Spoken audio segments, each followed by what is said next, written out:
Hey guys, this is Scotian4 here, back again with a new Dragon Ball Super review. Today I'm going to be reviewing episode 54 and tell you my thoughts on it.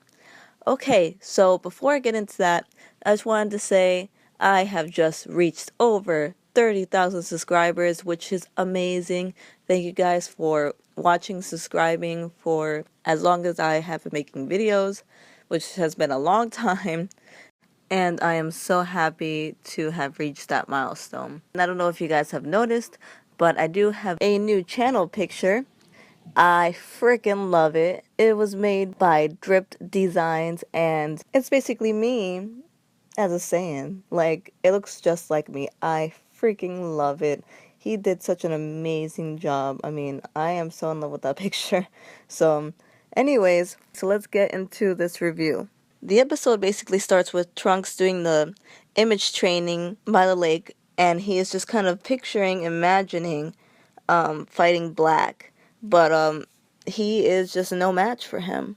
Then it goes to Dr. Briefs, and he reveals that they have enough fuel for a round trip in the time machine, which is always good.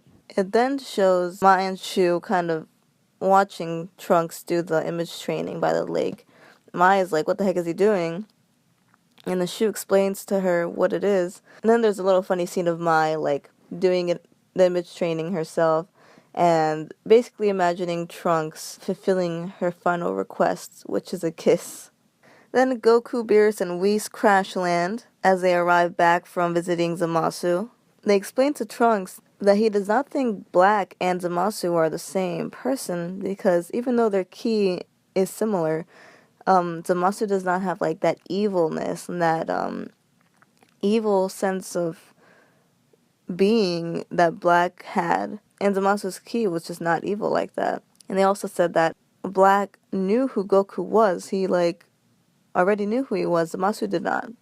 And Goku is also convinced that Zamasu can't really be evil, but Beerus kind of thinks otherwise. Beerus thinks that Zamasu can maybe turn evil. After talking about all this, Vegeta decides to take on some training with Trunks. It cuts back to Universe 10 with Gowasu and Zamasu, and this is like a weird clue that kind of says that Zamasu might be turning evil. Like, it's weird.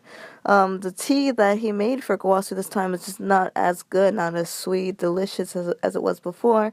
So it kind of gave Gowasu like a feeling that, like, wait, can Zamasu possibly be turning evil? This was kind of interrupted by a new race or civilization, you could say, on planet Bavari. Zamasu basically suggests to annihilate this race because they appear to be like, really violent and just aggressive and kind of barbaric. And then Gawasu's kind of like, why are you trying to like annihilate and destroy them? Like, that's not our job. We're just here to watch over them and to see how things play out. And if it's needed, maybe we can alert the god of destruction, but we don't do that ourselves. So that's another red flag. Gawasu and Zamasu decide to go time travel into the future with the time rings to see how this new race is going to turn out. So Gawasu ends up continuing to explain that you can use the time rings only to travel to the future, because in the past you can alter things and create new, I guess, worlds. So there's a couple rings created already because of people altering the past and everything. So that's pretty cool. That's interesting. I guess every time the past is altered, a new ring is created because they create a new world with that once they alter the past, which is really, really cool. Really cool that they explain that. Gowasu also explains that only Kaioshins can travel into the future and that apprentices like Zamasu cannot. So he gives him a Patara earring to wear so they can both travel. So they go into the future and they find out so they go 1,000 years to the future and they find out that this new race has become, more like a civilization, but they still are very aggressive, so they're not 100%, but Zamasu still thinks that they are probably not going to change and they're still going to be aggressive. So he is like showing signs that he just wants to kind of destroy races, and he like kind of says that like as long as humans are still here, there will never be peace. So that's another red flag. He hates humans. And who does too? Black. So that is weird. So going back to Earth, Vegeta and Trunks are starting to train. Trunks basically tells Vegeta to not hold back on him, to please go Super Saiyan 3. But then Vegeta surprises him going Super Saiyan Blue. And he's like, what? I can't believe this. So my dad and Goku are on like the same level almost.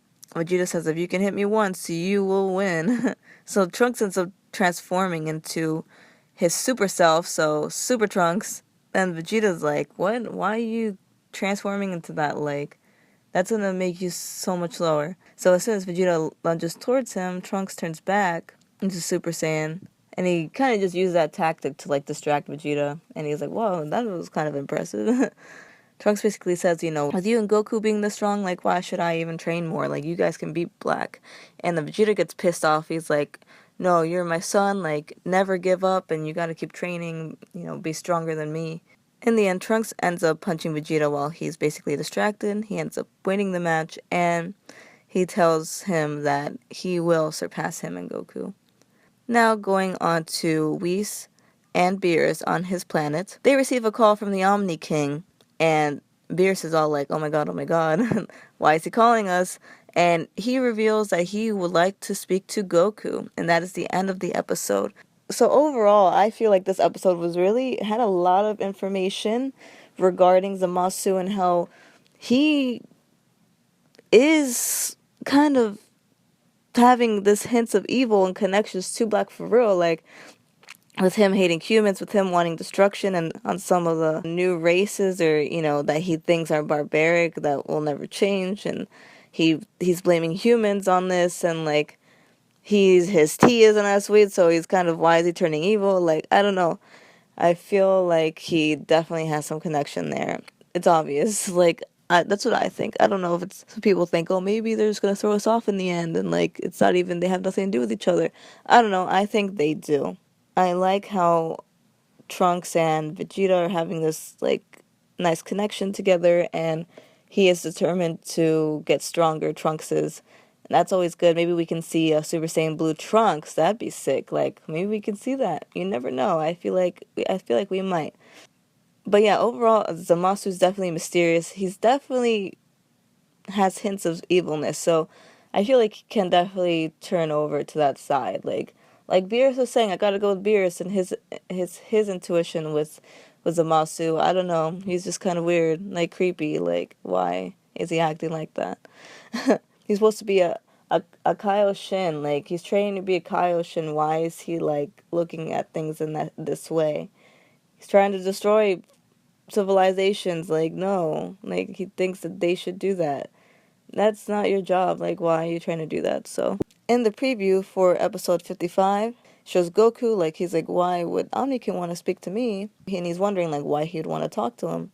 And it showed an image of, like, a blue being, and it looked like this being had some relation to Whis, just because, like, this person has, like, bluish skin and white hair and a ring above its head, so kind of reminded me of Whis, so I don't know what that's all about. What do you think? Why do you think Omni King is trying to speak to Goku? Do you think maybe something about the tournament that they discussed in the past, the next tournament?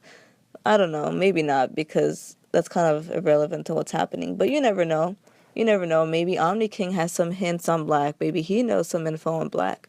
Maybe he might know something about Zamasu. Maybe he's like sending some kind of warning. We don't know. So, what do you guys think about this episode? What do you guys think about Zamasu? And what's going to happen next? Okay, guys, until my next video, peace.